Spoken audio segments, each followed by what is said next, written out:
Dear Papa Dudut, hello po sa lahat ng mga kabarangay na masugid na sumusubaybay sa Barangay LS 97.1. Ako po si Rich.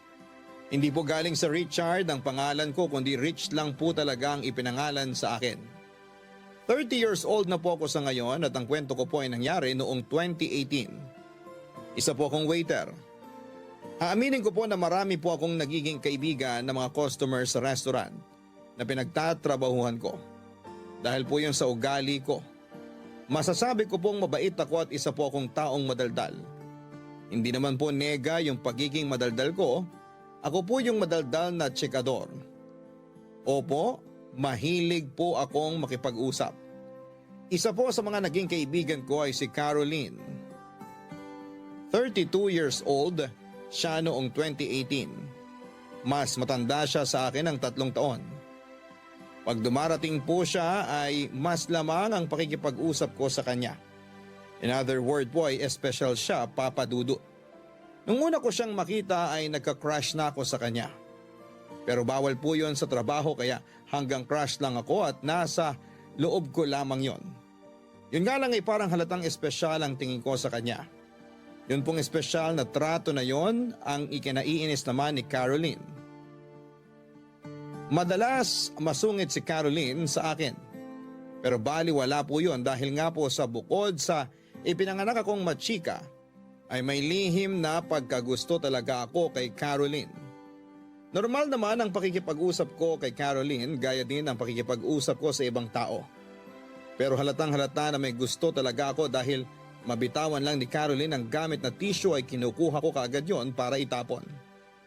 Konting kalat sa table ni Caroline ay nakaabang kaagad ako para linisin. Dagdag yon sa ikinakainis ni Caroline sa akin. Aware po ako pero personalidad ko na po talaga ang bagay na yon. Sabi ni Caroline ay para daw kasing nakakaloko ako. Kasi yung kakabitaw pa lamang niya itatapon ko na.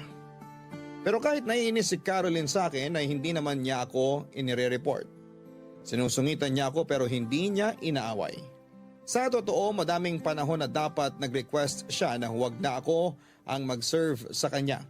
Pero hindi niya ginagawa, Papa Dudut.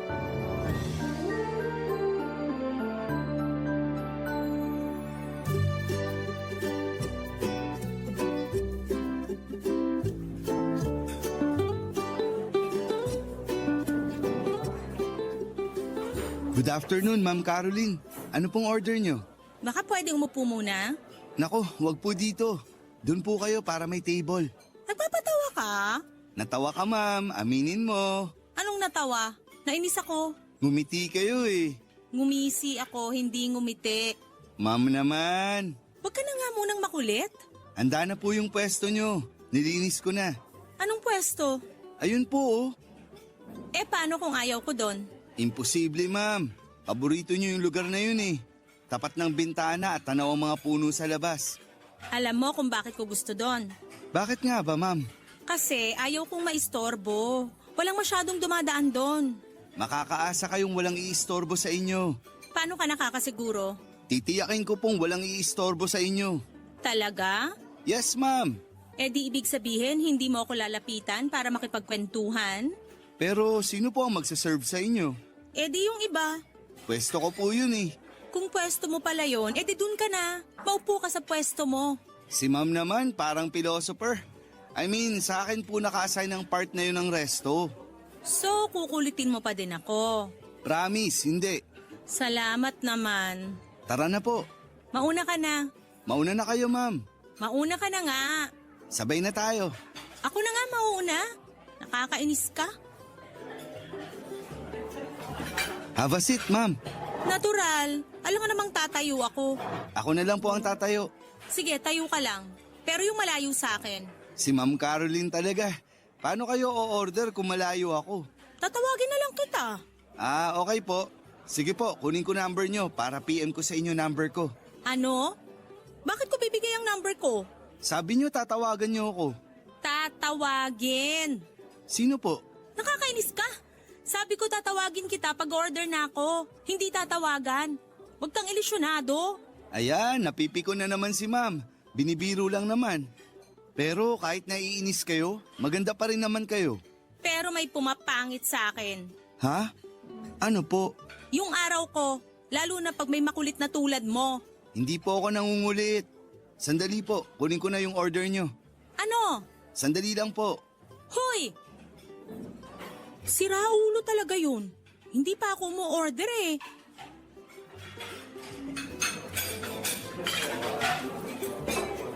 Eto na po, ma'am. Teka nga, paano mo nalaman na yan ang order ko?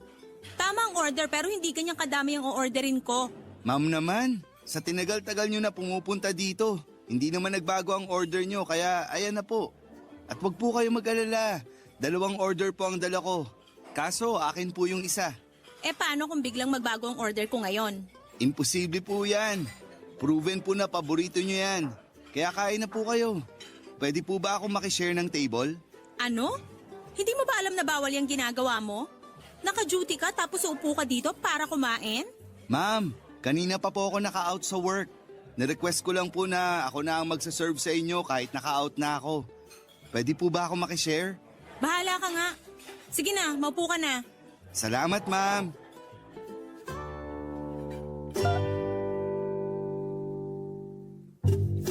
Papadudot naiinis siya sa akin pero pumayag pa din siya na maupo ako at makishare ng table sa kanya. Alam niya rin na pagkasama niya ako sa table ay madaldal ako. Pero pinayagan pa rin niya ako. Sabihin mo papadudot kung mali ang iniisip ko na baka crush din ako ni Ma'am Caroline. Well, nasa isip ko lang naman po yon. Pero aminin po natin, ang daming choice ni Ma'am Caroline pero pinili niya pa din na pagbigyan ng pakiusap ko. Masaya po ako dahil sa nangyari. Pinilit ko pong hindi siya kulitin para hindi ako mapalis. Kaya marahan lang po ang pagkukwento at pagtatanong ko. Siyempre, mga chikang tanong lang po ang binitawan ko. Hindi po ako kaagad-agad nagpa-cute at baka ma-preempt ang future plan ko.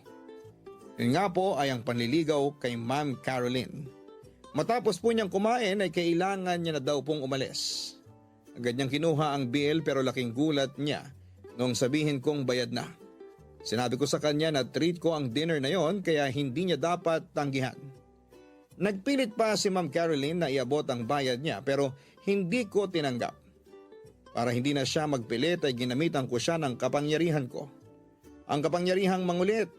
Kinulit ko siya para huwag nang ipilit ang bayad niya.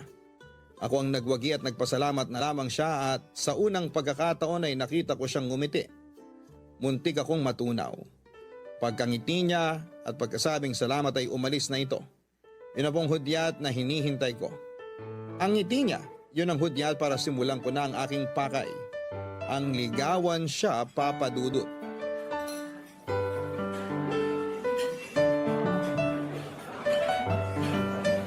Good afternoon, Ma'am Caroline. Naka-out ka na ba? Bakit, ma'am? Saan po tayo pupunta? Anong saan pupunta? Bakit niyo po tinanong kung nakapag-out na ako? Tinatanong ko lang. Baka mamaya ikaw na naman na mag-serve kahit nakapag-out ka na sa trabaho mo. Naka-duty pa po ako. Okay. Tara na po. Akala ko naka-duty ka pa. Opo, Bakit nagyayaya ka? ihahatid ko lang po kayo dun sa table niyo. Kaya ko naman. Mukha ba akong mahina? Hindi naman po. Oh, kaya ko na magpunta dun mag-isa. Sige po, Bakit sumasabay ka pa? dun din naman po ang punta ko eh. Kahit na wag ka nang sumabay. Ano to? Flores de Mayo? Nakakatawa yun, ma'am. Pero seryoso ko. Wag mo kong sabayan. Ma'am, Oh, tatawagin na lang kita pag may order na ako. Teka sandali. Ayoko magpalibre ha. no problem, ma'am. Huwag mo munang kunin ang order ko, mamaya na. Gusto ko muna mag-isip. Sige, ma'am. Oh, bakit nandito ka pa? Wala naman po akong pupuntahan eh. Ibig kong sabihin, okay na ako. Tatawagin na lang kita. Oh, wag mo na naman akong simulan ng joke mo tungkol sa cellphone, please. Hindi nakakatawa yon. Isip po ako ng bago. Bago? Bagong joke, ma'am. Nako, wag na. Corny ba ako? Ayoko sagutin. Masasaktan ka. Handa ako. Wow, ang dramatic ng pagkakasagot mo ah. Ganun naman po palagi. Huy, seryoso ka ba? Aalis na po ako. Sandali! Rich, sandali! Bakit ma'am? Sorry, biro lang. Bakit kayo nagsusorry? Magpapalit lang naman ako ng damit. Ha? Ibig mo sabihin hindi ka nasaktan sa sinabi ko? Wala ka naman sinabing masakit. Akala ko sensitive ka eh. Teka, bakit ka magpapalit ng damit? Off-duty na po ako. Paibay ba schedule mo? Minsan lang naman. Wait lang.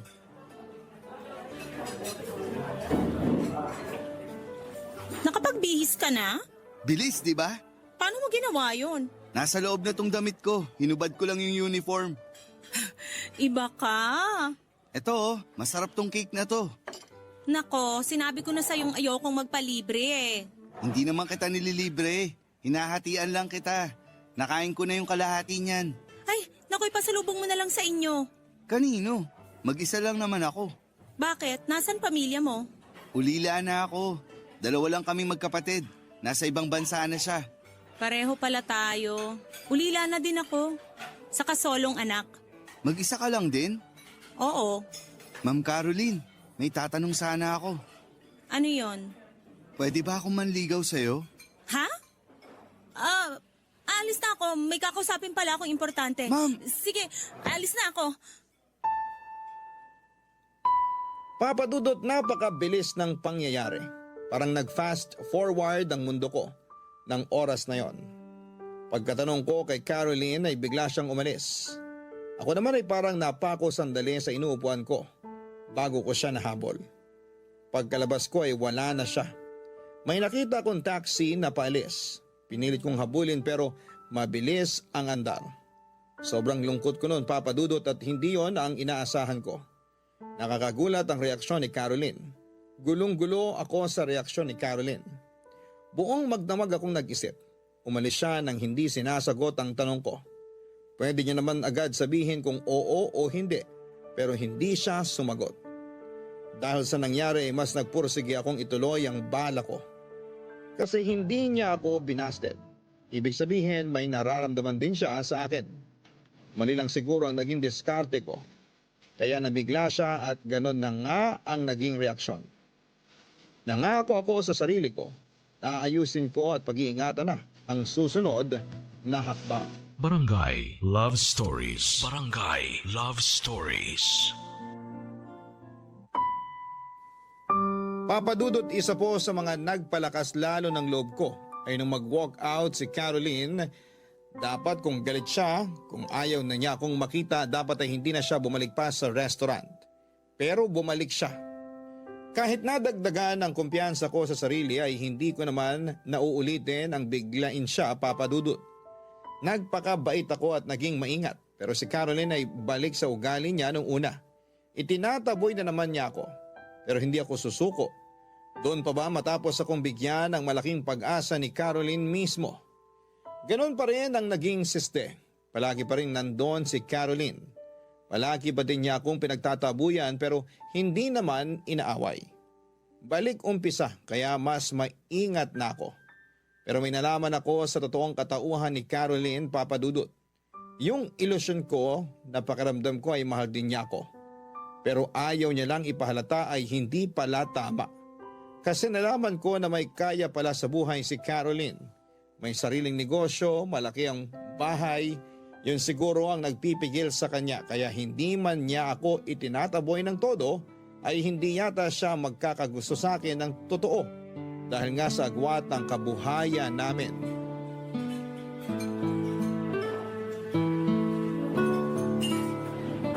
Good afternoon, ma'am. Aba, bakit ang baba ng energy? Malinis na po ang table nyo. Consistent ha? Sige na, papunta na ako doon.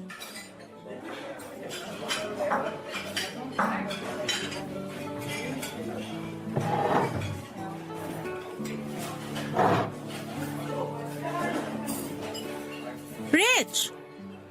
Yes, ma'am. Bakit hindi ka yata sumunod agad? Para mabigyan kayo ng space. Wawa, Dati po, gusto nyo mapag-isa kaya hindi na ako lumapit agad. ikaw na mismo ang nagsabi na dati pa yon. Iba na ngayon. Same order po ba, ma'am? Ang formal mo naman ngayon? Ganun pa rin naman po ako. Eh bakit hindi ka na makulit? Baka naguguluhan kayo sa akin kaya hindi ko na kayo kukulitin. Ano bang nakain mo? Wala po, ma'am. Wala? Hindi ka pa kumakain? Naku, maupo ka, kumain ka. Ako naman ang manlilibre ngayon. Busog pa ako, ma'am. Bakit nung nilibre mo ako, bigla ka nalang nagdala ng pagkain? Busog pa din naman ako nun ah. Kaya kumain ka din. Upo ka dyan. Naka-duty po ako, ma'am. Anong oras na? O hindi ba sa ganitong oras ka nag-out? Nagpa-extend po ako. Nang buhok? Okay, so hindi nakakatawa. Sorry naman. Gusto niyo ba na iba ang mag-serve sa inyo? Anong iba? Di ba pwesto mo to? Pwede naman po ako makipagpalit. Alam mo, niloloko mo na ako. Sabi mo dati hindi pwede yon. Dati po yun. So may bagong batas na pwede na. Bakit naging pwede? Birthday ba ng presidente nyo? Hindi naman po sa ganon. Grabe, wala ba akong ganang kausap? Hindi naman po. Tama ba tong napasukan ko? Bakit iba ka? Naabdak ba ako ng alien? Kukuha na po ba ako ng order o mamaya na po? Alam mo, aalis na lang ako. Wag, Ma'am Caroline. Pues umayos ka. Bakit ka ba nagkakaganyan? Yung totoo, pag nagsinungaling ka, aalis ako dito. Paano niyo po malalaman kung nagsisinungaling po ako o hindi? Malalaman ko. Ano? Bakit ka ganyan? Alam ko na ang dahilan kung bakit ayaw mo sa inaalok kong pagmamahal. Ano? Anong sinasabi mo? Alam ko na. Mayaman ka kasi kumpara sa akin. Eto lang. Ano? Nalaman ko kung saan ka nakatira at nakita ko ang buhay mo. Walang kinalaman ng kabuhayan ko sa pakikitungo ko sa'yo. Ma'am Caroline, totoo ang nararamdaman ko sa'yo. Sana maramdaman mo yun. Wala naman akong sinasabing hindi ka totoo. Hindi ko alam noon na mayaman ka pala. Wala akong idea. Kaya kung iniisip mo na maghahabol ako sa kayamanan mo, hindi ko iniisip yun noon at lalo pa ngayon. Hindi ko iniisip yan. Nangangako ako sa Diyos, mahal kita. Dahil mahal kita at hindi sa ano paman. Huwag mo naman isipin yan dahil hindi ko yan iniisip sa'yo kahit kailan. Kung papayag ka sa pagmamahal ko, pipirma ako sa prenuptial agreement. Maniwala ka lang. Hindi ko iniisip yan. Sorry Ma'am Caroline. Bakit mo ako pinag-iisipan ng ganyan? Pasensya ka na. Natural lang naman na maisip ko yun. Kasi magkalayo ang kabuhayan natin. Kung iniisip mo yan sa sarili mo, ikaw ang bahala. Pero wag mo uling iisipin sa akin yan. Hindi ako ganyang klase ng tao. Patawarin mo ako. Kung meron man akong dahilan sa pag-iwas, hindi yung iniisip mo. Pero anong dahilan mo? Hindi ko pwedeng sabihin. Bakit? Para hindi na ako mahirapan? Eh, ang hirap ko. Naiisip mo ba? Patawarin mo ako. Aalis na ako. Wag mo na akong sundan, please. Pakiusap lang. Paalam. Gulong-gulo ang isip ko, Papa Dudut. Nagigilty ako sa mga nasabi ko. Seryoso si Caroline sa mga sinabi niya kaya lumalabas na pinaratangan ko siya. Inisip ko na gaya siya ng iba na tumitingin sa kabuhayan ng iba. Papa Dudut, bakit ganon? Bakit hindi pa niya ako dineretsyo noon? Hindi niya naman ako sinabihang lumayo, kaya ako naman, dahil sa tunay at laki ng pagmamahal ko, ay mas lalo akong nagpursige. Noong nalaman ko na magkalayo ang kabuhayan namin, hindi ko naman talaga naisip lumayo, mas naisip ko nga po na pumirma ng prenup agreement. Wala po akong pakialam sa kayamanan niya dahil siya po mismo ang importante sa akin. Sobrang mahal ko po siya kaya kakayanin kong ipagpalit ang kahit na anong karangyaan basta magkasama lamang kami. Kaso ang daming nagiging balakid na hindi ko naman maintindihan kung ano. Kasi ayaw namang sabihin ni Caroline. Ayaw niya namang diretsuhin sa akin. Kasi kaya ko naman pong mag-adjust. Kaya ko pong lumugar. Sinabi niya na huwag na muna siyang guluhin at ginawa ko po yun. Kasi mahal ko siya. Pero umaasa pa rin ako kasi wala naman siyang sinasabi na huwag na siyang guguluhin kahit na kailan. Inaantay ko lang po na makapag-isip si Caroline. Saka na po ulit ako lalapit para humingi ng tawad sa mga maling nasabi ko at naisip ko sa kanya. Pero ang hindi ko po alam noon ay nahuhulog na din pala ang loob ni Caroline sa akin. Noon pa kaso may humahad lang na malaking dahilan, Papa Dudut. May ayaw ipaalam si Caroline sa akin.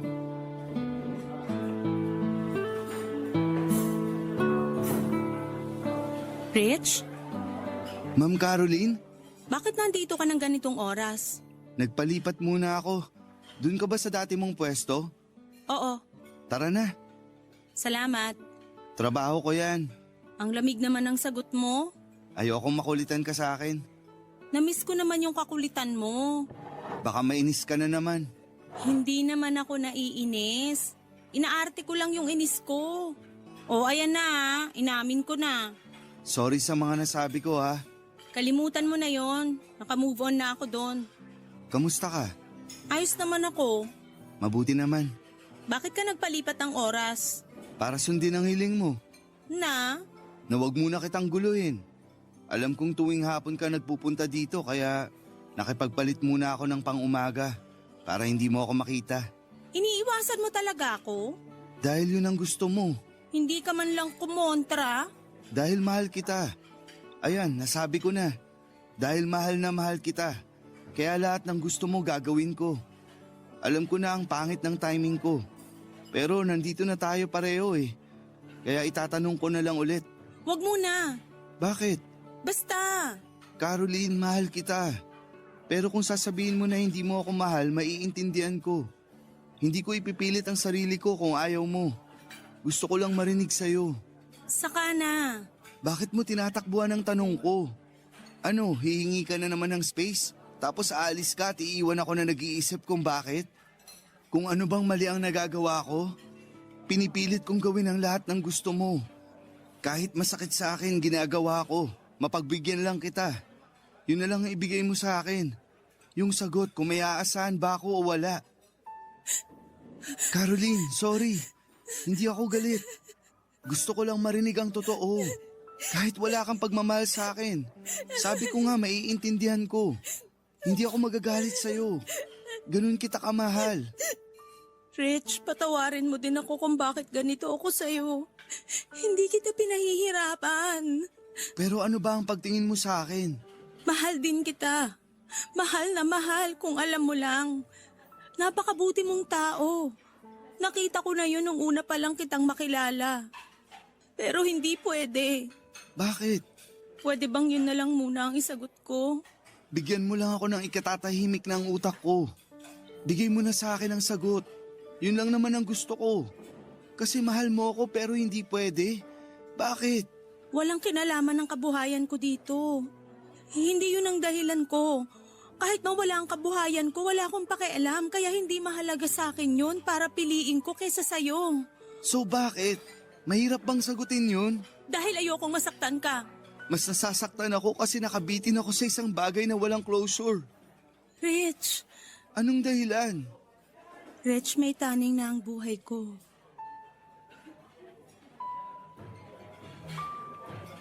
Ano? May ilang buwan na lang ako para mabuhay. May sakit ako. Huwag ka namang ganyan. Hindi ako nagdadahilan. Sana nga lang hindi totoo kasi ayoko pang mawala. Mahal kita, Rich. Diyos ko, Caroline.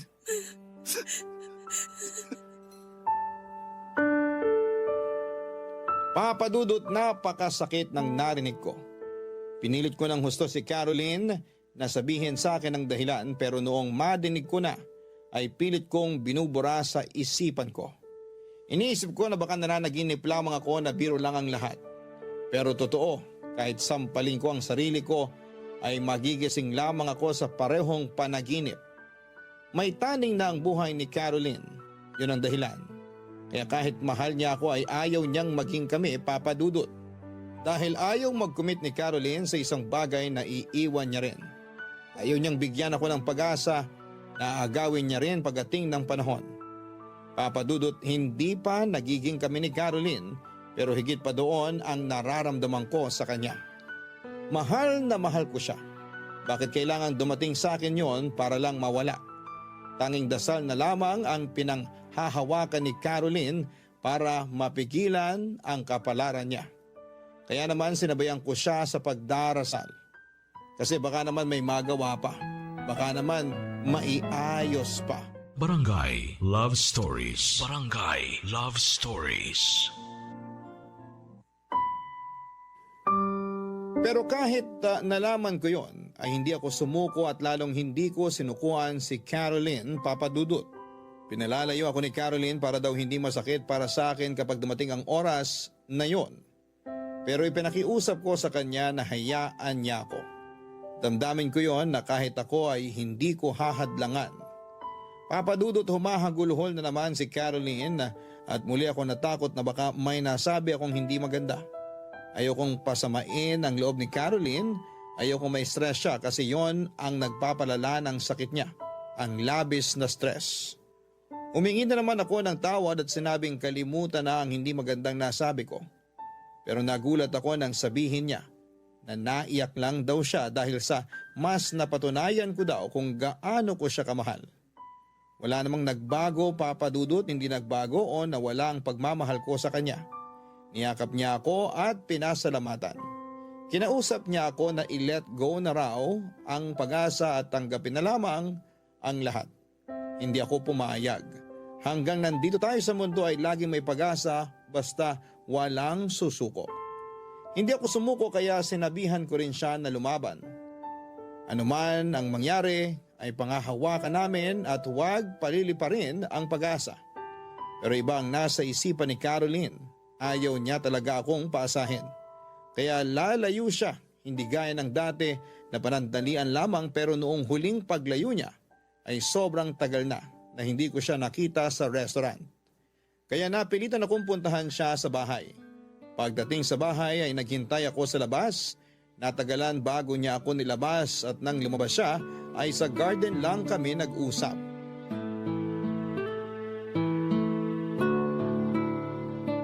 Good evening, Caroline. Bakit ka nagpunta dito? Ha? Wala akong ibig sabihin ha. Nagtatanong lang ako kung bakit ka napadalaw. Caroline naman. Ang tagal mong hindi nagpupunta sa restaurant kaya nag-alala ako. Nako, parang gumaganda na nga ang pakiramdam ko. Salamat naman. Anong sabi ng doktor? Pahinga lang daw at baka gumanda na ng tuluyan ang pakiramdam ko. Pasensya ka na at nagulo ko ang pahinga mo. Nag-alala lang talaga ako. Huwag kang ngang mag-alala sa akin. Mas humihina ako pag may nag-aalala eh. Isipin mo, okay ako para positive. Palagi kong pinagdadasal yun. Salamat. Napakabuti mo talagang kaibigan. Hanggang kaibigan na lang ba? Rich, Ayokong pressurein ka. Nagtatanong lang naman ako. okay naman tayo bilang magkaibigan. Ganun na lang muna. Sige, ayos na ako sa ganun na lang muna. Kumusta ang restaurant? Ayos naman, ganun pa rin. Iniintay ka na nga nung paborito mong pwesto eh. Oo, dadalaw uli ako doon. Marami lang inaasikaso. Saan? Ano bang sabi sa ospital? Hindi sa ospital, dito sa bahay. Saka sa negosyo. Baka naman mapagod ka. Sanay naman ako. Nakakapagod pero satisfying naman kasi masaya ako sa ginagawa ko. Sabihin mo kung may maitutulong ako ha. Libre lang, basta kaya ko. Alam mo, buti sinabi mo. May ipapagawa ko sa'yo minsan. Sasabihan kita kung kailan. Sige, willing akong tumulong. Siyempre may sweldo. Kahit wala. Ano ka ba? Negosyo ang pinag-uusapan. Dapat bayad lahat ang pagod ng mga tao. Kaya huwag kang tumanggi sa sweldo. Bahala ka na nga. Basta sasabihan kita. Madali lang naman matutunan ang pagpapatakbo ng business. Sige, sabihan mo lang ako. Tutulong ako. Ano nangyari? Okay ka lang? Napagod yata ako. May mga pinaayos kasi ko kanina sa bahay eh. Kaya hindi kita mapapasok kasi magulo sa loob. Okay ka lang? Oo naman. Sigurado ka ha? Aalis na ako para makapagpahinga ka. Huy, hindi naman kita pinaalis. Para lang makapagpahinga ka. Mamaya na ako magpapahinga. Kwento ka pa. Tungkol saan? Sa'yo. Kung kamusta ka na ngayon. Maayos naman ako. Lagi kitang iniisip. O ano na naman yan? Kaya pala madalas akong nasasamid kasi iniisip mo ko. Caroline, anong sabi ng doktor sa sakit mo? Hinawi na nila ang taning. Ha? Talaga? Oo, nagkamali lang daw ng fine. Nung inulit nila, maayos na pala ang sistema ng dugo ko. Salamat sa Diyos. Napakagandang balita niyan. Ayoko na nga muna sanang sabihin kasi gusto ko sorpresa. Kaso tinanong mo na eh. Sorpresa o biglaan, wala sa akin yun. Basta ang gusto ko, bumuti ka. Napakasayang balita. Pero syempre, kailangan ko pa ng pahinga. Kaya hindi pa ako pwedeng maggala. Naiintindihan ko. Nag-alala lang naman ako kaya kita pinuntahan. Okay lang, naintindihan ko din. Pero konting araw na lang at babalik na ako sa restaurant. Oo, hinihintay ka rin nila Ate Mina, ni Kuya Remy, si Andrea, saka si Kaloy. Talaga? Ikamusta mo na lang ako sa kanila ha? Oo, sasabihin ko rin sa kanila yung magandang balita. Alam ba nila? Oo eh, nung araw na umiyak ka sa restaurant, nagtanong sila kung bakit. Hindi ako nakapagsinungaling. Ayos lang, naintindihan ko. Sabihin mo wag na silang mag-alala. Oo, matutuwa talaga ang mga yun. Ako na lang ang pupunta sa restaurant ha. Basta isang araw, gugulatin ko kayo. Basta okay ka na, maghihintay lang ako sa'yo doon. Oo, salamat. Alis na ako para makapagpahinga ka. Sige, salamat sa pagdalaw. Ako naman ang babawi at dadalaw sa inyo. Ingat ka. Papadudot malungkot man ako na kailangan ko nang umalis. Dahil magpapahinga pa si Caroline ay masaya pa rin ako dahil sa magandang balita ng paggaling niya. At isa pa ay babalik uli si Caroline sa dati na palaging nasa restaurant. Hinintay ko ang sinabing pagbabalik ni Caroline pero ilang araw na ang nakalipas ay hindi pa din siya nagpupunta. Kahit na sinabihan ako ni Caroline na hintayin ko na lamang siya ay hindi ko pa rin napigilan ang sarili ko na puntahan ulit siya sa bahay niya. Sa gate pa lang ay parang ang tagal nang naghihintay sa akin ng isang sulat galing kay Caroline na inabot ng isa sa mga kasama niya sa bahay. Binasa ko yun at nakasulat doon na umalis na raw siya at nagpunta sa malayo para doon magpahinga.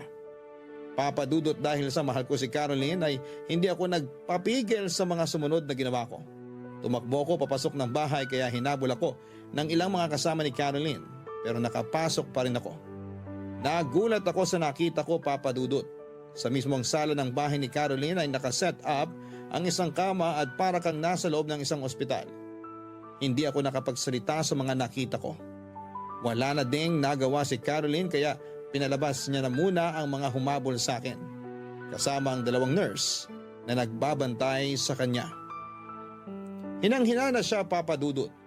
Hindi ko makuhang magalit sa pagsisinungaling ni Caroline. Umiyak na lamang ako at nakiusap na magpakasal na kami. Ayaw ni Caroline dahil mas mahihirapan lamang daw ako kapag nagpakasal kami at nawala siya. Pero nagmakaawa ako. Gusto kong makasal kami anuman ang mangyari dahil mahal na mahal ko siya. Naawa na rin sa akin si Caroline kaya pumayag siya. Plinano namin ang kasal, doon na rin mismo kung nasaan siya. Dahil pareho na kaming ulila at wala nang kamag-anak dito sa Maynila, ay kasama namin sa kasal ang mga kasama niya sa bahay at ang mga nurse at ang mga kasamahan ko sa restaurant. Papadudot bago tinawag ang lahat ng bisita pati ang pari para magsimula ang seremonya, ay nilabas ko ang isang papel na ipinagawa ko sa isang abogado.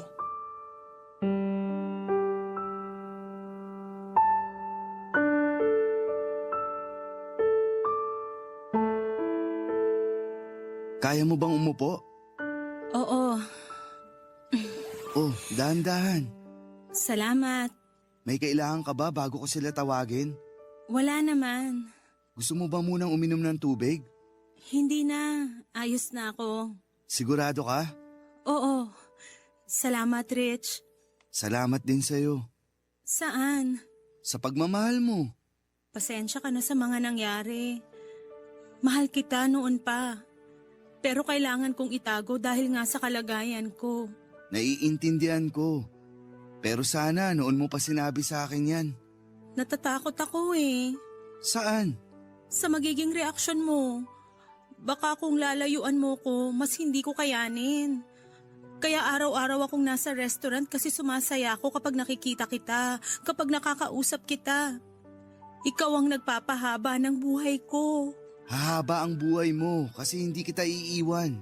Salamat. Sa lahat. Salamat sa pagtanggap.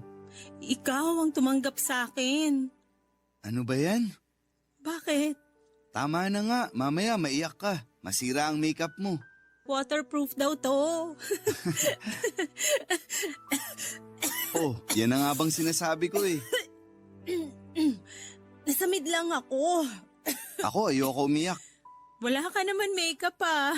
Wala nga, kaso ang pangit ko umiyak. Nakita mo naman. Ikaw talaga. Ayan, wag na nga tayong tumawa. Ayaw mo din umiyak tayo? Basta masaya tayo. Nag-uumapaw ang saya ko. Ako rin. Sigurado ka na ba sa gagawin natin? Ano ba namang tanong yan? Binibiro lang kita. Ayoko ng usapan na yan. Sige na nga. Nagustuhan mo ba ang damit ko? Oo naman, pero dapat may belo para iaangat ko pag halik ko sa'yo. Wala eh.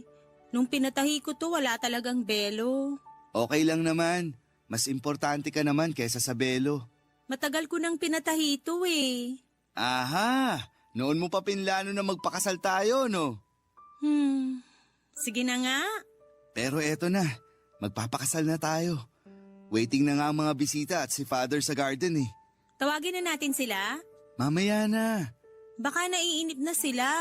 may gusto muna akong ipakita sa'yo.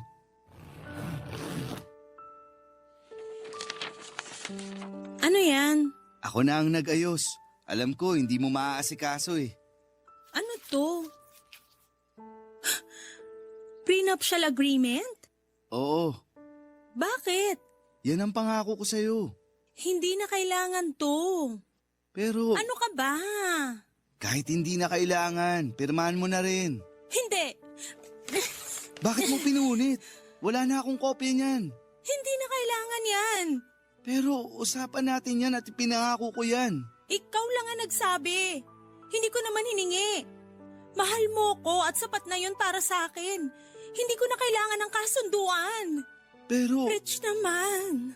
o sige, huwag ka nang magalit. Tawagin mo na sila, Father. Sige, Isabay mo na yung mga punit na papel. May basurahan sa labas. sige, sandali lang ha.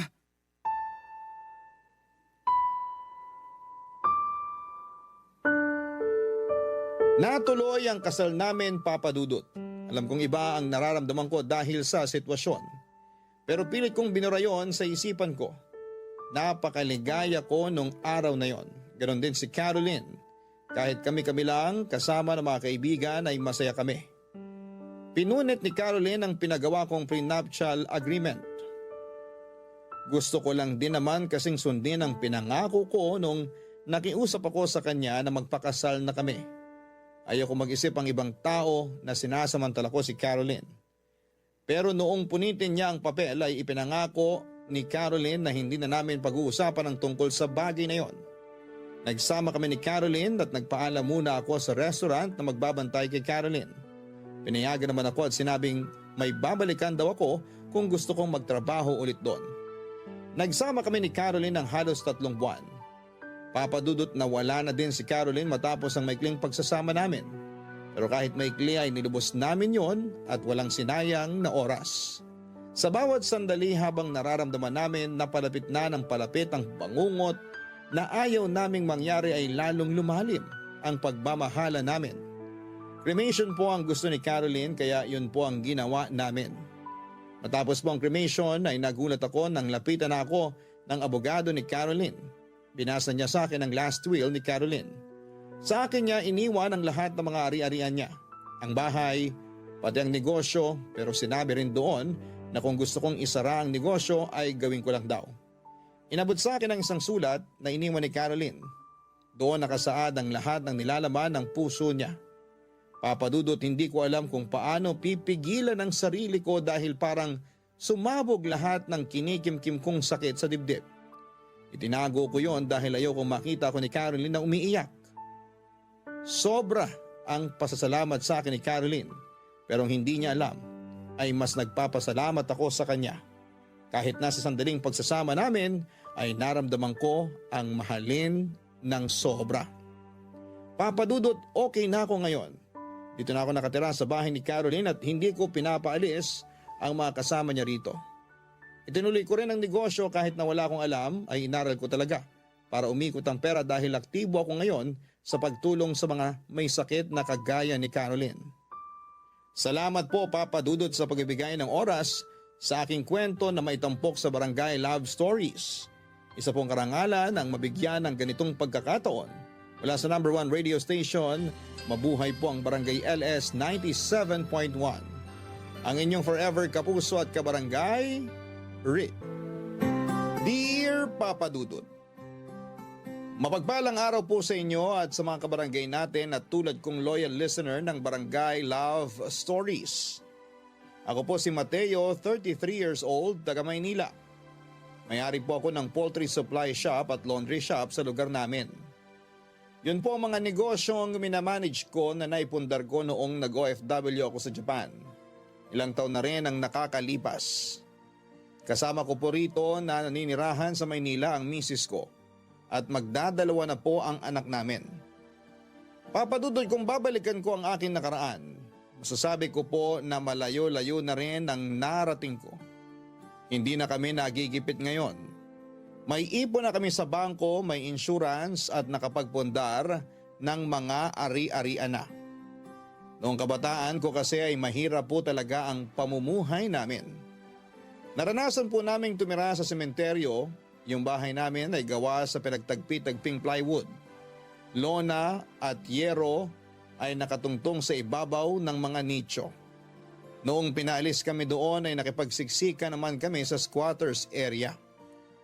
Ang tatay ko po ay nagtatrabaho sa junk shop. Si nanay naman ay nagtitinda ng mga lutong ulam na nilalako niya sa lugar namin. Pero hindi po yun madalas.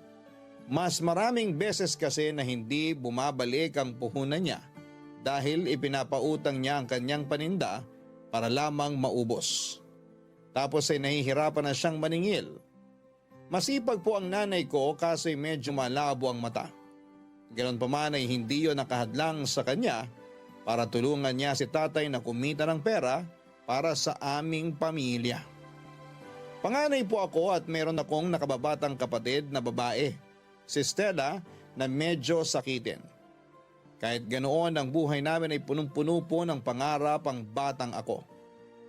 Kahit mahirap kami, hindi naman yon naging hadlang sa kagustuhan ng mga magulang namin na igapang ang pag-aaral namin. Kung tatanungin ninyo ko kung ano ang paborito kong alaala noong kabataan ko, yon ay ang mga pagkakataon na tinutulungan ako ni tatay na gumawa ng saranggola, Papa Dudut.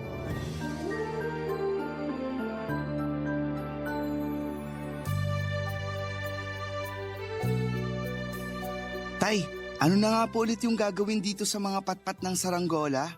Pagkabitin mo, gamitin mo yung sinulid para mapagdikit mo yung mga patpat. Teka, bakit bigla mo naman yatang naisipang gumawa ng saranggola? Wala lang po. Tagal ko na kasing hindi nagpapalipad ng saranggola. Namiss ko po ito eh. Namiss mo tapos hindi ka naman marunong gumawa. Kayo po kasi yung palaging gumagawa ng saranggola ko nung bata ko, Tay. Ako nga, pero di ba katabi kita habang ginagawa ko yon? Katabi niyo nga po ako, pero hindi ko naman masyadong tinatandaan kung paano. Dapat tinandaan mo. Paano kung wala na ako? Sino na lang ang gagawa ng saranggola mo kapag namiss mo magpalipad? Pwede ko naman pong pag-aralan kung paano gumawa, pero hindi kayo pwedeng mawala. Gusto ko kasi kasama ko pa rin kayo habang nagpapalipad ako nito. Tulad po nung bata pa ako, kayo po nagturo sa akin kung paano magpalipad ng saranggola. Tay, hindi ko po yun makakalimutan. Siyempre nung kaedad mo pa lang ako, pagpapalipad ng saranggola yung paborito kong libangan sa probinsya. Kaya nga kahit nakapikit, alam na alam ko kung paano gumawa niyan. Ang galing nyo nga po kasi matibay yung saranggolang gawa nyo. Yung bang kahit sumasayaw-sayaw sa hangin, hindi siya nagkakalas-kalas? Depende kasi yun sa pagkakatali mo, kung balanse yung magkabilang gilid at yung buntot. Lahat yun kailangan mo siguraduhin maayos. Kailangan pantay din para maging maganda at matayog yung lipad ng saranggola mo. Katulad po nito, Tay. Patingin nga. Oo, ganito nga. Galing mo ah. Marunong ka na. Hindi pa po natin masasabi hanggat hindi ko po nasusubukang paliparin. Bigla po akong nagdalawang isip kasi paano kung unang subok ko pa lang masira na agad? Paano kung hindi lumipad ng mataas? Kaya nga siguraduhin mong maayos yung pagkakagawa mo sa saranggola mo. Ngayon, kung hindi lumipad ng mataas, ibig sabihin nun, may kulang o may mali sa pagkakagawa mo. Pwede mo naman ayusin bago paliparin ulit. Akala ko po itatapon ko na lang kung ayaw lumipad. Bakit mo naman gagawin yun? Kasi hindi ko na po mapapakinabangan. Kumbaga, palpak yung pagkakagawa. May mga pagkakataon talaga na hindi natin maiiwasang pumalpak sa mga ginagawa natin. Pero di ibig sabihin nun, susukuan na natin kaagad yun. Kasi pwede naman tayong matuto mula sa mga pagkakamali. Pwede natin yun itama. Tandaan mo, nak, nagbubukas ng panibagong oportunidad yung mga problema natin para mas matuto tayong lumaban sa buhay. Kaya hindi mo kailangang itapon yung saranggola na pinaghirapan mong gawin dahil lang hindi ito lumilipad ng maayos. Suriin mong mabuti kung bakit hindi maayos ang lipad, saka mo ayusin. Grabe tay, ang lalim nun ah. Di ko tuloy alam kung saranggola pa yung tinutukoy nyo. Anong ibig mo sabihin? Kasi yung mga sinabi nyo po, may kinalaman na rin sa buhay. Kumbaga, hindi ko dapat sukuan yung mga pangarap ko porque nahihirapan akong abutin yun.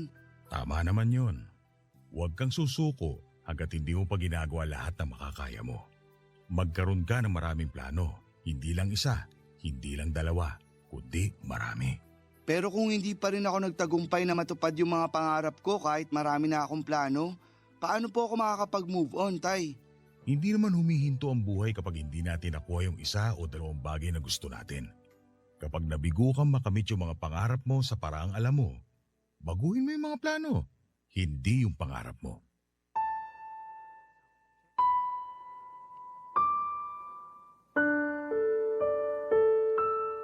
Bata pa lamang ako, libangan ko na po talaga ang magpalipad ng saranggola.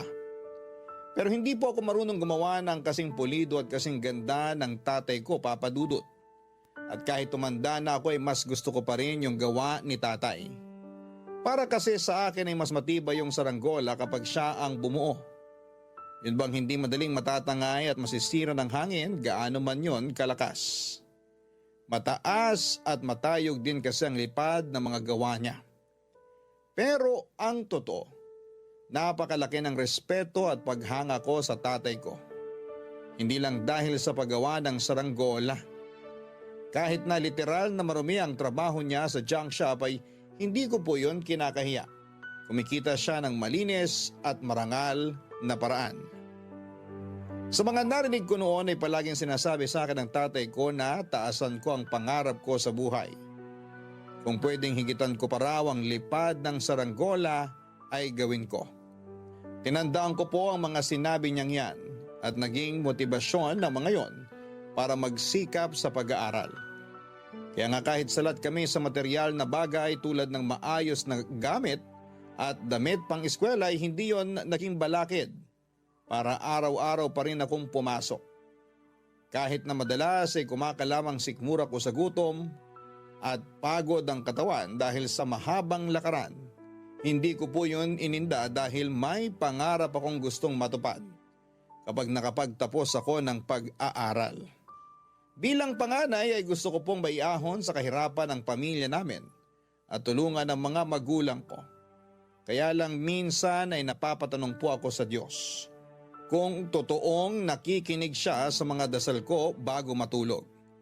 Lagi ko po kasing ipinagdarasal na tulungan niya kaming makaraos sa araw-araw naming pamumuhay. Pero pakiramdam ko noon ay hindi naman nakakarating sa langit ang mga panalangin ko. At napatunayan ko po yun noong masunugan kami. Nabo lahat ng mga gamit namin at ang tanging na isalba ko lamang ay yung bag ko na naglalaman ng mga gamit na pang-eskwela at uniforming suot ko noong mangyari ang sunog. Nagpasalamat na lamang ako sa may kapal dahil ligtas ang nanay at kapatid ko.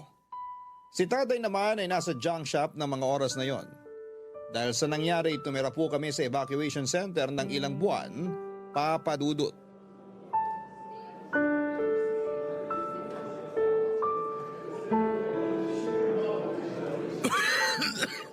Mahal, parang malala na yung ubo mo ah. Inom ka muna ng tubig. Salamat, mahal. Kamusta na pakiramdam mo? Ayos naman ako. Huwag ka na masyadong mag-alala. Huwag mag-alala. Mukhang masama na yung ubo mo. Tay, Oh, Mateo. okay lang po ba kayo? Oh, ayos lang ako. Pasensya ka na kung nagising ka sa pag-ubo ko, ha? Hindi nyo naman po ako nagising. Hindi lang po talaga ako makatulog.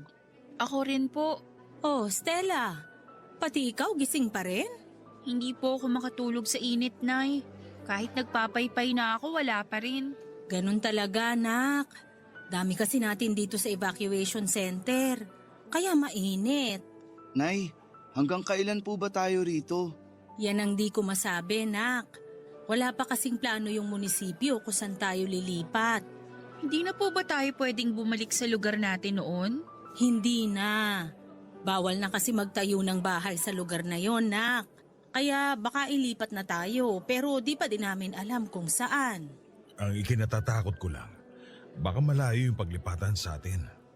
Kapag nangyari yun, lalayo na ang trabaho ko at baka kailanganin na rin lumipat ang eskwelahan ng kuya mo.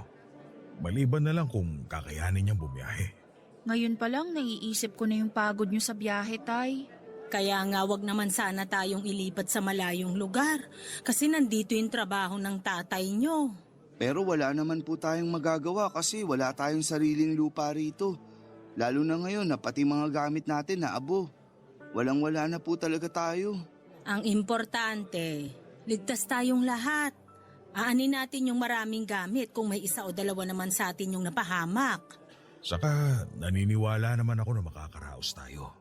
Na hindi pa rin tayo pababayaan ng Diyos kahit na mahirap yung sitwasyong pinagdaraanan natin mga anak. Naniniwala kami ng nanay nyo na magiging maayos din ang lahat. Lilipas din ang problemang ito. Hindi tayo magiging malungkot habang buhay. Tama ang tatay nyo. Saka nakonta ko na rin yung iba nating kamag-anak sa probinsya. Nakakahiya man pero kinapalan ko na lang yung mukha ko na humingi ng tulong sa kanila. Mahirap din kasi buhay nila doon. Pero sabi ng kapatid ko, yung tito nyo na kasunuran ko, magpapadala raw ng konting tulong para sa atin. Ay, salamat sa Diyos. Nay, gusto ko na pong umuwi. Ayoko na po rito sa evacuation center. Makakauwi rin tayo, nak. Magtiyaga na lang muna tayo rito. Ang mahalaga, meron tayong nasisilungan. Hindi tayo naaarawan o naaambunan. Tama si nanay. Konting tiis lang at sakripisyo. Hindi na rin naman bago sa atin to, di ba? Sa bagay, tagal na rin nating nagtitiis at nagsasakripisyo, kuya. Kapag nakapagtapos ako ng pag-aaral at nakapagtrabaho, mag-iipon ako ng pera para makabili tayo ng bahay. Di na tayo magpapalipat-lipat. Talaga? Promise mo yan, ah? Oo naman. Basta promise mo rin na aalagaan mo sarili mo para hindi ka lagi nagkakasakit at nauospital. Tama ang kuya mo, nak. Inaalagaan ko naman po sarili ko. Saka si tatay kaya yung may sakit dito, inuubo siya kanina. Di ba, tay? Tay, mukhang iba na yan ah. Wala ito, anak. Abot mo nga sa tatay mo yung tubig sa gilid niya, Mateo. Opo, Nay. Inom po muna kayo ng tubig, Tay. Salamat, anak. Ay, magpahinga na nga tayo. Pilitin nating makatulog kahit mainit dito at maingay.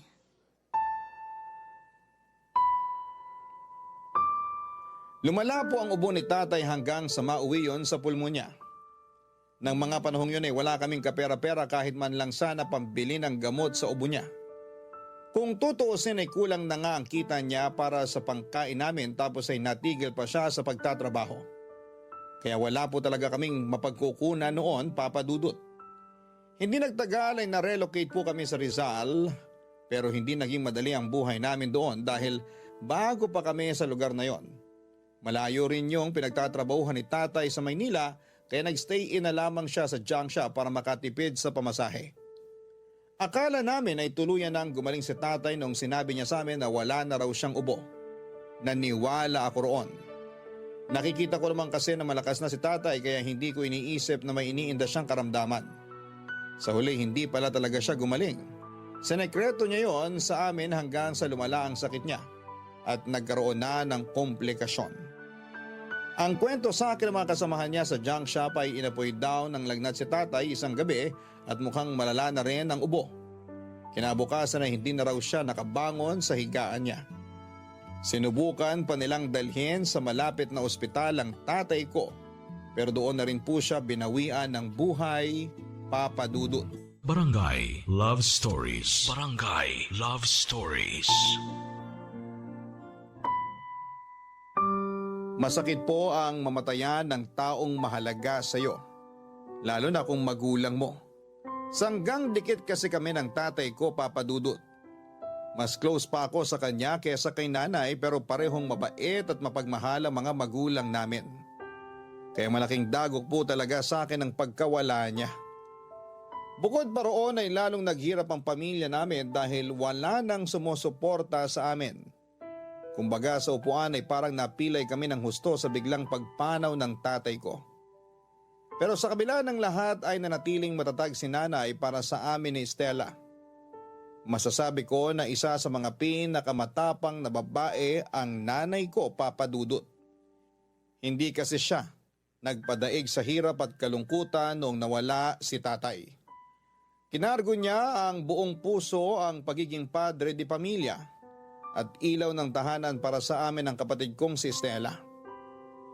Nasa kolehiyo na po ako ng mga panahong yon at kahit gustuhin kong tumigil para makatulong sa pagtatrabaho, sinabi sa akin ng nanay ko na ipagpatuloy ko lamang ang pag-aaral ko hanggang sa makatapos ako. Habang siya naman po ay tumanggap ng mga labada.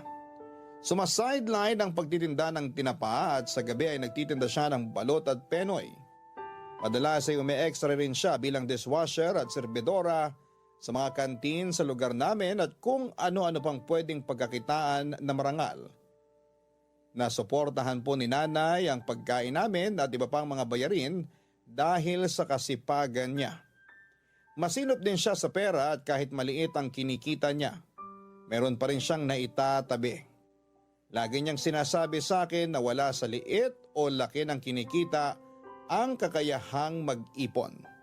Kaya bilib po ako sa nanay ko, Papa Dudut. Ang kaso'y nagagamit din niya yung perang iniipon niya tuwing nagkakasakit ang kapatid ko.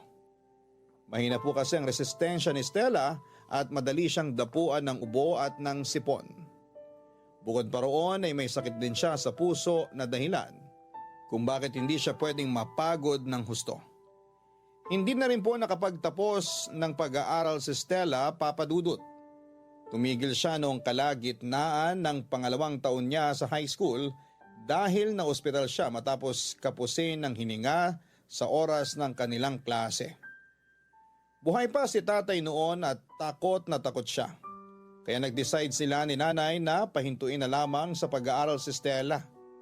Naging katulong na lamang siya ng nanay namin sa paghahanda ng mga paninda. Pero si nanay na lang po ang naglalako ng mga yon. Pero sa hindi inaasahang pagkakataon habang naglalakad si nanay at nagtitinda ng tinapay, aksidente siyang nahulog sa nakabukas na kanal sa kalsada. Dahilan para maitukod niya ang kanyang tuhod at mamagayon ng mga sumunod na araw.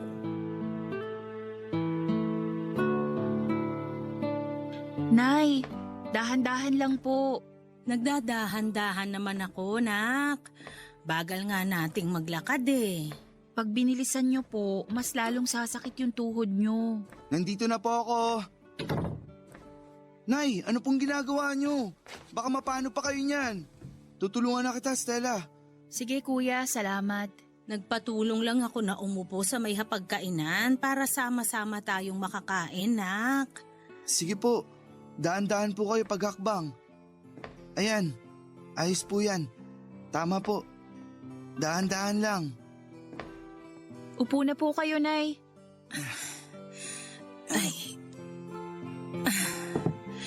Ay, salamat mga anak.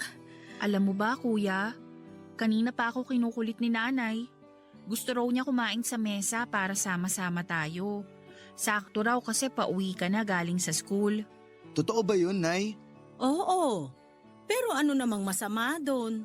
Wala naman pong masama doon, Nay. Nag-alala lang kami kasi baka lalong sumakit yung tuhod niyo. Hindi pa nga po yan magaling eh. Gagaling din naman to. Saka mas masakit kapag lagi na lang akong nakahiga dun sa papag. Saka namimiss ko na rin kayong kasabay kumain, kaya hayaan nyo na lang ako. Hindi ka talaga mananalo kay nanay, kuya. Sabi ko nga. Upo ka na rin, kuya. Sakto, nakahain na ako. Magdasal na muna tayo bago kumain. Huwag pa rin nating kalimutang magpasalamat sa Panginoon para sa mga biyaya na binibigay niya sa pamilya natin. Sige po, Nay. Ako na po yung magdarasal. Salamat po, Panginoon, sa pagkain na nasa aming hapag. At salamat din po sa mga biyaya na patuloy niyong pinagkakaloob sa aming pamilya. In Jesus' name, Amen. Amen. Oh, kain na tayo. Nak, bigay mo sa kuya mo yung tiyan ng bangus ha. Paborito niya yan. Si nanay talaga, paano naman po ako? Halata tuloy na may paborito kayo. Ano? Hindi totoo yan, nak ha? Akala ko ba mas gusto mo yung ulo ng bangus? Kaya nga pinabibigay ko sa kuya mo yung tiyan eh. Biro lang, Nay. Siyempre, mas masarap pa rin yung ulo para sa akin. O kuya, kunin mo na yung tiyan. Maraming tabayan. Akin na. Grabe, ang sarap talaga. Siyempre, alam kong paborito mo yan. Kaya yan ang pinaluto ko sa kapatid mo. Talaga po? Si Stella ang nagluto nito? Oo, marunong na siya. Naks naman. Siyempre, bukod sa paksiw na bangus, marunong na rin ako magluto ng mga sinigang, baboy, isda at hipon, basta lahat ng pwedeng isigang. Tapos perfect ko na rin yung tinola ni nanay na maraming sayote. Kaya ko na rin iluto yung isa mo pang paborito, kuya, yung laing. Ikaw talaga, pinaalala mo pa. Parang gusto ko tuloy kumain ng laing. Hayaan mo. Sa susunod, yun naman ang uulamin natin. Sabi na nga ba si kuya talaga paborito mo, Nay eh. Pareho ko kayong paborito. Siyempre, pareho ko kayong mga anak eh. Yung kuya mo, masipag sa pag-aaral. Ikaw, masipag sa mga gawaing bahay. Tapos inaalagaan at binabantayan mo rin ako. Laking pasasalamat ko talaga sa Panginoon kasi kayo yung mga naging anak namin ng tatay nyo. Bigla ako tuloy na-miss si tatay. Ako rin. Napanaginipan ko nga siya nung nakaraang gabi. Kinakamusta niya tayo tapos sinabi niya sa akin na magsikap daw ako sa pag-aaral ko. Sana mapanaginipan ko rin siya. Yung tatay nyo talaga, kahit nasa kabilang buhay na, kapakanan pa rin natin yung iniisip. Kaya nga po sinabi ko sa kanya na magsisikap ako sa pag-aaral para kapag nakapagtapos ako, matutulungan ko na kayo, Nay. Hindi niyo na po kailangang bumalik sa paglalako ng balot at penoy, tsaka ng tinapa kapag gumaling ang tuhod niyo. Natatakot na ako maaksidente kayo ulit tulad nung nangyari sa inyo. Tutulungan pa rin naman kita sa paghahanap buhay kasi nanay nyo pa rin ako. Pero saka mo na yun isipin kasi sa ngayon, pag-aaral mo muna yung pagtuunan mo ng pansin. Kita mo naman, di ba? Pinapaalalahanan ka na rin ng tatay mo sa panaginip kaya dapat sundin mo yon, anak. Oo nga, kuya. Baka kasi multuhin ka ni tatay. Wag naman ganun. Takot ako sa multo, kahit si tatay pa yun. Ikaw talaga, Stella? Kung ano-ano yung sinasabi mo. Awang-awa ako sa nanay ko lalo na nung ininda niya yung aksidente.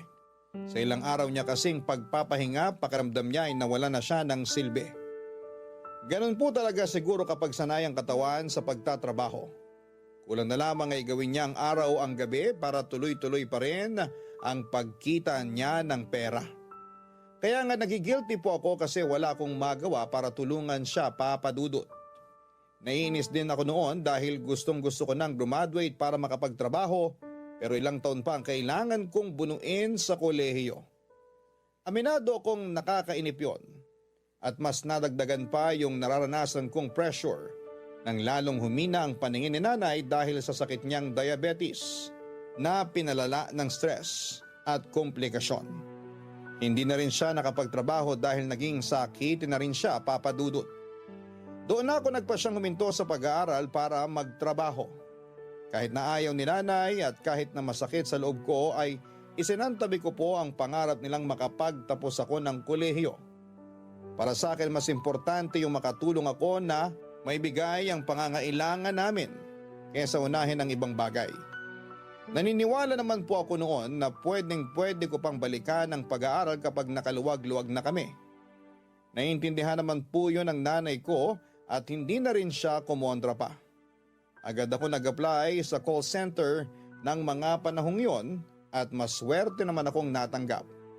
Nagsimula na ako magtrabaho at kumita ng pera, Papa Dudut. Pero hindi pa rin naging madali ang pagdadala namin sa buhay, lalo na't sapat lang sa pangangailangan namin ang sinusweldo ko, Papa Dudut.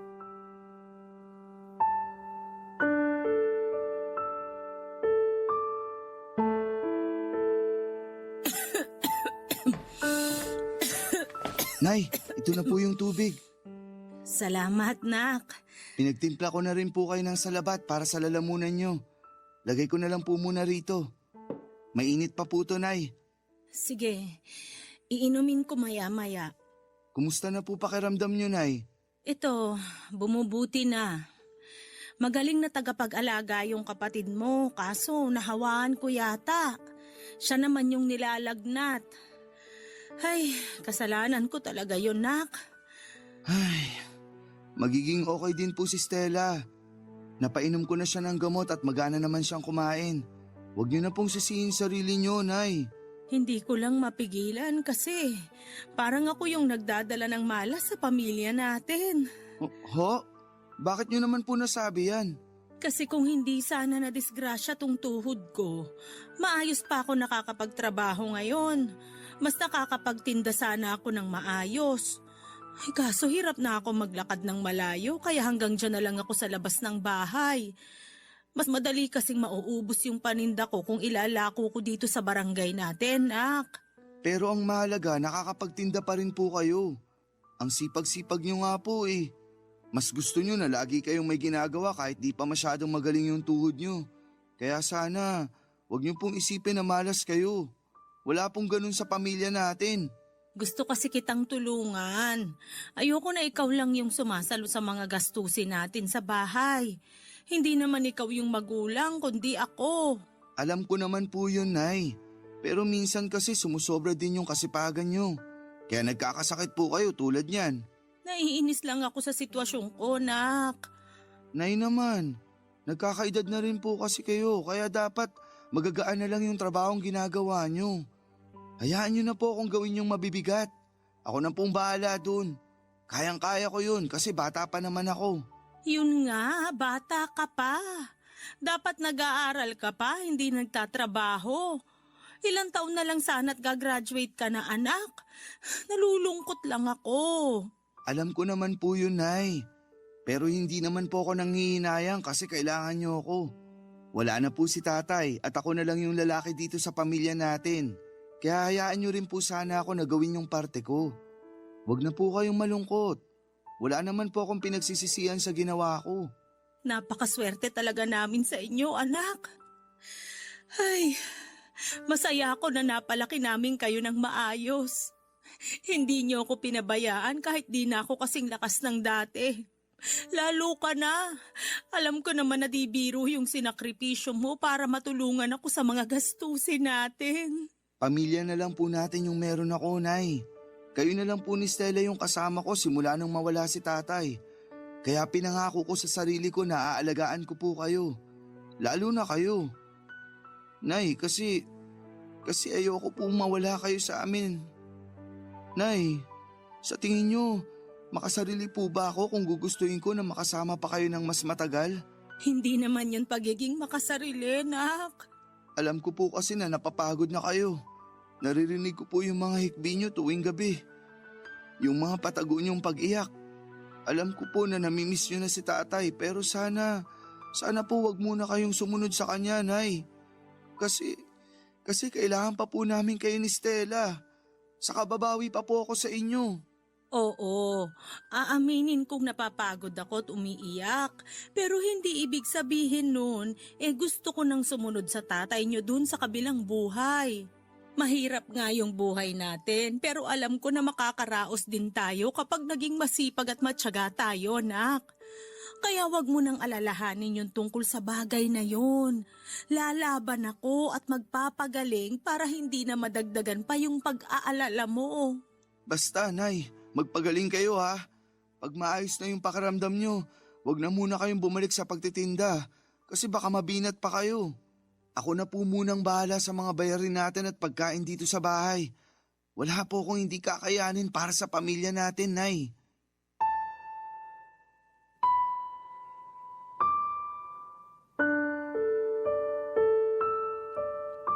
Mahal na mahal ko po ang pamilya ko at wala akong hindi kayang gawin para sa kanila, Papa Dudut.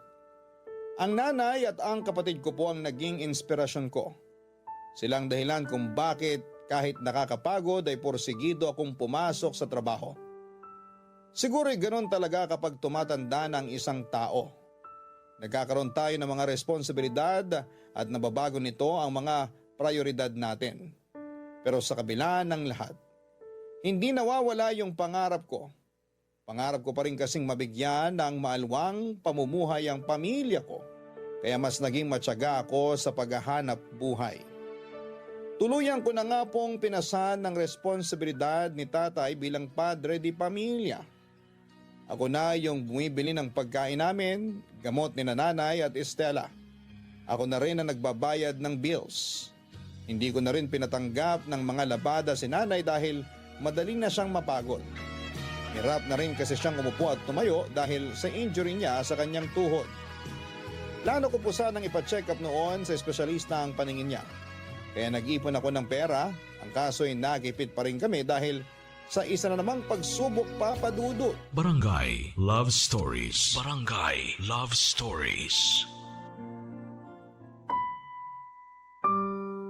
Papadudot, hindi pala pangkaraniwan ang paglabo ng mata ni nanay.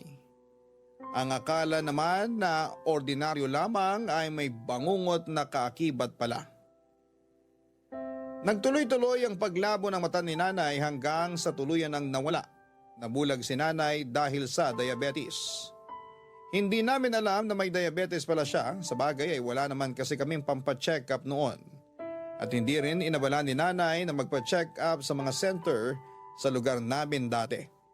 Kasi hindi niya inakala na magiging grabe. Nang mga oras na yon, pakiramdam ko ay pasang ko na ang buong daigdig, papadudot. Yun bang walang humpay ang Diyos sa pagbato sa amin ng mga pagsubok, pero hindi naman niya kami tinutulungan. Kapag may pagkakataon na nagiging vocal ako sa pagreklamo ko ay sinasaway ako ni nanay. Lagi niyang sinasabi na nakikinig ang Diyos sa mga panalangin namin at hindi totoo na pinapabayaan niya kami. Kung totoo raw kasi yon, wala sana kaming bubong na masisilungan at wala rin kaming sapat na pagkain sa hapagkainan. Maswerte pa rin daw kami dahil hindi kami nagugutom tulad noong maliit pa kami. Masyado lang daw po akong emosyonal.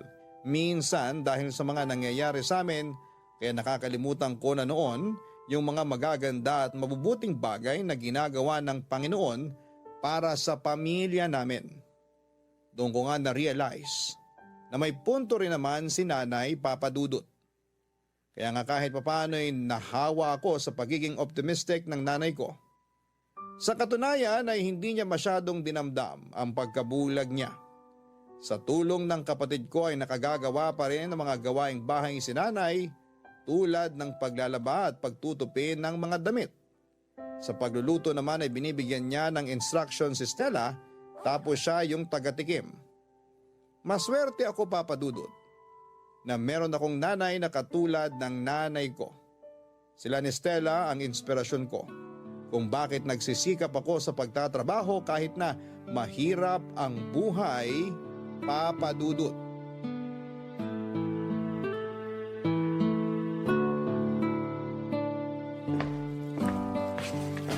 Nay, may pasalubong akong bibingka. Paborito niyo to, di ba? Oo, tagal ko nang di nakakakain yan, nak. Kaya nga inuwian tayo ni Kuya, Nay. Kuya, akin na. Hiwain ko tapos bigyan ko kayo ni Nanay. Nak, parang ang tagal mo yatang nakauwi ah. Traffic ba? Lagi naman pong traffic, Nay. Pero bukod kasi sa dumaan pa ako sa tindahan ng bibingka, may pinuntahan pa po ako. Nakipagkita ako sa kaibigan ko dun sa may fast food malapit sa pinagtatrabahuan niya. May mahalaga kaming pinag-usapan. Talaga? Gaano ba kahalaga yun, nak? Pwede ko bang malaman? Mahalaga po at ipapaalam ko naman po talaga sa inyo yun, Nay. Ito na yung bibingka nyo. Kuya, pasuyo kay Nanay. Tapos ito yung sayo. Salamat. Nay, ito po yung inyo. Ito po, pinagtuso ko na kayo ng bibingka. Kainin niyo na po. Masarap po ba? Masarap nga. Nakakatuwa yung lasa. Ang tagal ko na kasing hindi nakakakain nito. Ay, salamat dito, nak, ha? Walang anuman po. Stella, halika rito. Dito ka sa tabi ni nanay kasi may sasabihin ako. Ano ba yung sasabihin mo, Kuya? Tungkol dun sa pinag-usapan namin ng kaibigan ko. Ang totoo kasi, inalok niya ako magtrabaho sa abroad. Ha? Ibig sabihin, iiwanan mo na kami ng kapatid mo? Hindi pa naman po ngayon. Kasi may training pa po kami na kailangang ipasa at may interview pa. Pero sinabi niya na hiring daw po yung agency na inaplayan ng kuya niya. Tinanong niya ako kung gusto ko raw sumama. Nung nakaraan kasi, nasabi ko na kung bibigyan ako ng pagkakataong makapag-abroad, hindi ko pala alampasin yun. Siya po yung kasamaan ko dati sa call center na nag-resign tapos may planong mangibang bansa. Saang bansa raw, kuya? Sa Japan, factory worker. Malaki naman po yung offer na sweldo at per hour po ang bayaran. Gusto ko po sanang subukan, Nay. Kaso nag-aalala ko para sa'yo, nak. Ang layo ng Japan, di ba? Opo, pero malaki na ako. Kaya ko na po sarili ko, Nay. Sa akin, ayos lang naman. Ako nang bahalang mag-asikaso kay nanay habang nasa abroad ka, kuya. Salamat, Stella. Alam ko hindi magiging madali yun pero pangako. Babawi ako sa'yo kapag sumweldo na ako dun. Mabibilan na kita ng laptop at makakapagpakabit na tayo ng internet. Para naman maituloy mo na rin yung plano mong pagkuha ng kurso online. Huwag mo munang alalahanin yon, kuya. Ang mahalaga, safe kang makarating doon. Mag-ipon ka muna bago mo ko isipin. O mas maganda, unahin natin yung mga pangangailangan ni nanay. Kasama na yun sa mga plano ko kaya gusto kong umalis ng Pilipinas. Kaya Nay, pumayag na po kayo.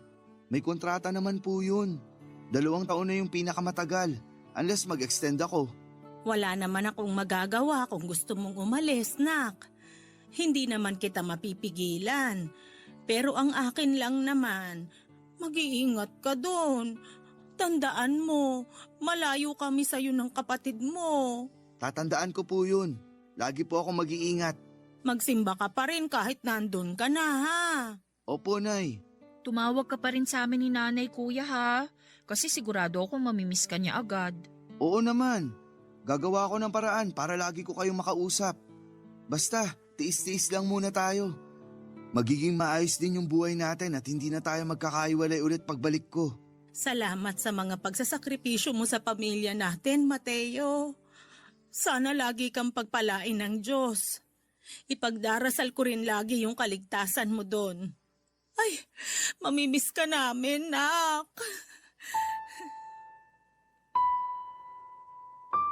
Alam ko po na hindi ko matutupad ng mabilis ang pangarap ko kung sa sweldo ko lang sa pagiging call center agent iaasa ang lahat, Papa Dudut. Kaya nung nabigyan ako ng oportunidad na makapagtrabaho sa ibang bansa ay hindi ko na yon pinalampas pa. Masaya po ako kasi pinayagan ako ni nanay na mag-abroad kahit na mami-miss niya ako. At alam kong naramdaman din ni nanay yung takot ko. Kaya naniwala at nagtiwala na lamang siya sa akin, nakakayanin ko yon. Hindi nagtagal sa edad na 21 ay nakalipad ako at napadpad sa bansang Japan para magtrabaho bilang factory worker. Nagsipag po ako sa pagtatrabaho, Papa Dudut, hanggang sa makaipon ng sapat na perang pampagamot ni nanay. Hindi na po naibalik yung paningin niya pero tinutukan na lang namin yung diabetes niya para hindi na lumala pa. Si Stella na po ang nagsilbi niyang mga paa at kamay. Sa kabilang banda ay masaya rin po ako dahil unti-unti ko na rin naibibigay noon hindi lang yung mga pangangailangan nila, kundi pati na rin yung mga gusto ng nanay at ng kapatid ko. Pero marami po akong pangarap na gustong matupad. At isa na doon yung makabili ng bahay na masasabing sa amin na talaga bago ako umuwi ng Pilipinas. Kaya nga yung plano ko na 2 taon doon ay nadagdagan pa ng 5 taon. Aminado ako na sinubsob ang sarili ko sa paghahanap buhay at may mga pagkakataon na sobrang busy ko ay hindi ko na sila nakukumusta.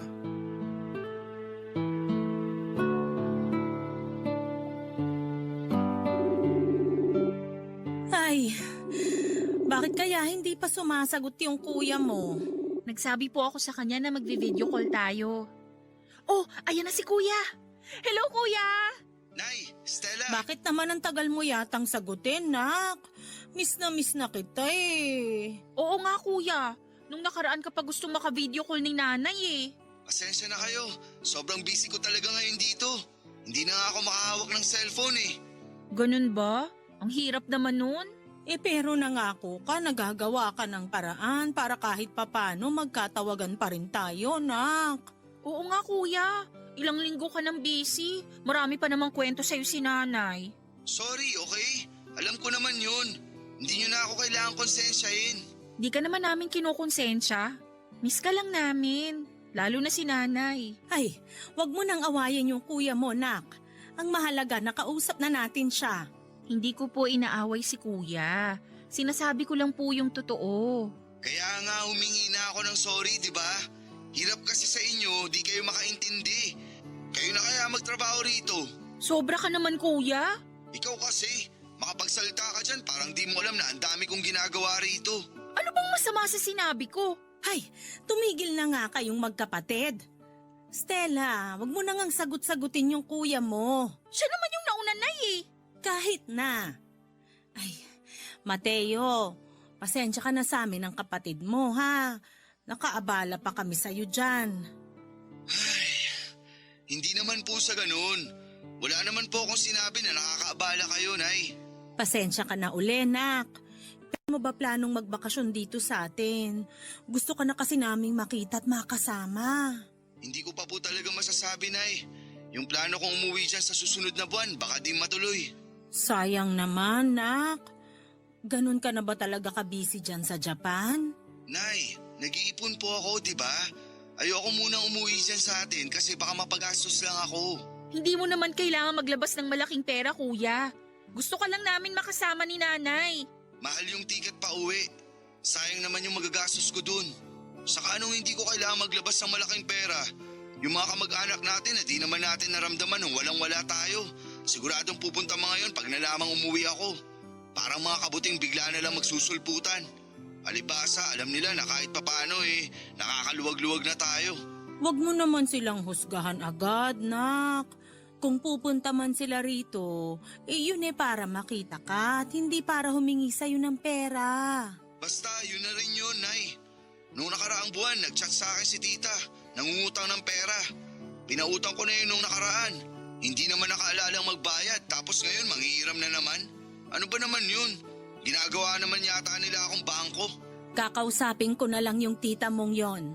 Hirap kasi sa kanila porke nagtatrabaho sa ibang bansa. Akala nila marami ng pera. Kung sila kaya magtrabaho rito para maranasan nila yung hirap. Tapos malayo pa sa pamilya. Pagpasensyahan mo na lang sila kasi ikaw naman yung higit na nakaaangat. Kung wala kang may papahiram, huwag kang magpahiram. Hindi ka naman na nila kukulitin. Tama si nanay kuya. Huwag mo na lang pansinin yung iba nating kamag-anak. Ay, pasensya na kung ganito ako magsalita. Pagod lang talaga ako. Dami namin ginawa sa factory kanina. Tapos naghigpit pa yung management. Kaya ang daming bagong rules and regulations. Nakakapagod na rito, Nay. Pero ayoko namang umuwi dyan sa atin. Napakababa ng pasweldo dyan, lalo na sa mga hindi nakapagtapos ng college. Kaya nga mas pinili ko na lang na dito sa Japan makipagsapalaran eh. Kaya nga bilib ako sa'yo kasi kinakaya mo yung buhay dyan, nak. Lagi ka mag-iingat, ha? At sana makauwi ka na rin dito sa atin sa lalong madaling panahon para naman mayakap na kita. Opo, Nay. Gusto ko na rin po kayo mayakap ni Stella. O siya, sige na. Ibababa na namin tong tawag para makapagpahinga ka na. Okay, Nay. Love you po. Love you rin, nak. I love you kuya. Ingat ka dyan. I love you rin. Ingat din kayo ni Nanay dyan, ha?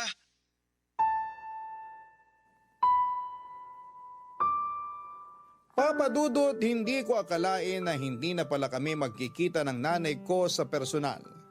Kasi noong 2020 pumutok ang balita tungkol sa COVID-19 at nagkaroon ng lockdown. Naghigpit po ang mga paliparan at mas lalo akong hindi nakauwi sa Pilipinas para magbakasyon kasama sina Nanay at Estela. At ang masakit pa ay ilang buwan matapos lumala yung kaso ng COVID cases sa bansa natin ay isa sa mga dinapuan ng virus ang nanay ko. Na-ospital siya at doon na rin binawian ng buhay. Nagkaroon din po ng COVID si Stella pero mabuti na lamang at kinaya niya ang sakit. Ilang buwan pa ang nagdaan, taong 2021 ay nakauwi na rin ako ng Pilipinas. Pero imbes na maging masaya, ang pagkikita namin ng kapatid ko ay nauwi yon sa iyakan. Mas lalo pong nadagdagan yung bigat sa dibdib ko nung dinalaw na namin yung puntod ni nanay. Hindi na po natigil yung pag-iyak ko at paghingi ng tawad sa kanya dahil sa kabiguan kong makauwi noong nabubuhay pa siya. Ang laki po ng pagsisisi ko dahil pinagpalit ko ang pamilya ko sa ambisyon ko. Dahil sa pagiging abala ko sa trabaho. Hindi ko na nasulit yung mga sandali papadudot na sana ay nailang ko pa sa kanila. Kaya naman bumawi ako ng husto kay Stella noong umuwi ako rito sa Pilipinas. Sinabi ko sa kanya na hindi na ako mag-abroad para hindi na kami magkahiwalay. Siya na lamang kasi yung pamilyang meron ako at hindi ko nakakayanin kung pati siya ay mawawala pa sa akin. Pero mapaglaro po ang tadhana, may ibang plano po yata ang Diyos sa akin. Matapos niyang kunin pati ang kaisa-isa kong kapatid, noong 2022, inatake sa puso si Stella. Bago pa man mangyari yon, minomonitor na namin ang kalusugan niya dahil sa sakit niya. Regular din naman ang check-up niya pero hindi ko akalain na yun pa rin pala ang kikitil sa buhay niya at magiging rason para tuluyan na akong maulila. Ang sakit-sakit mawalan ng mga mahal sa buhay, Papa Dudut. At minsan ko na rin hiniling sa Diyos na sana'y kunin na rin niya ako. Wala na kasing saysay ang buhay ko kung wala na rin yung mga tao na inspirasyon ko. Pero hindi ko po yata talaga oras, Papa Dudut. Sa kabila kasi ng mga pangit na mga nangyari, may dumating pa rin naman noon sa akin para magbigay ng pag-asa. Nakita ko yon nang makilala ko ang naging asawa ko 3 buwan matapos mawala ni Stella. Bali nagkakilala kami sa isang charity event kung saan ako naimbitahan ng isang kakilala. Marami pong tinuro at ipinarealize sa akin ng misis ko.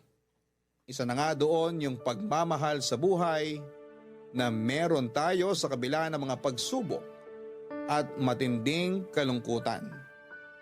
Laging sinasabi sa akin ng mga magulang ko noong nabubuhay pa sila nalilipas din ng bagyo. Nasisikat din ang araw. Hindi tayo magiging malungkot habang buhay at yun po ang mga katagang itinanim ko sa puso ko. Hanggang dito na lamang po ang kwento ko at maraming salamat po Papa Dudut sakaling mapili po ninyong i-air ang istorya ng buhay ko. Malaking bagay po ito sa akin na maibahagi ito sa ating mga kabarangay. Sana kahit paano ay na-inspire ko po kayo sa aking kwento. God bless po sa Barangay Love Stories and more power po sa Barangay LS 97.1. Ang inyong forever kapuso at kabarangay, Mateo.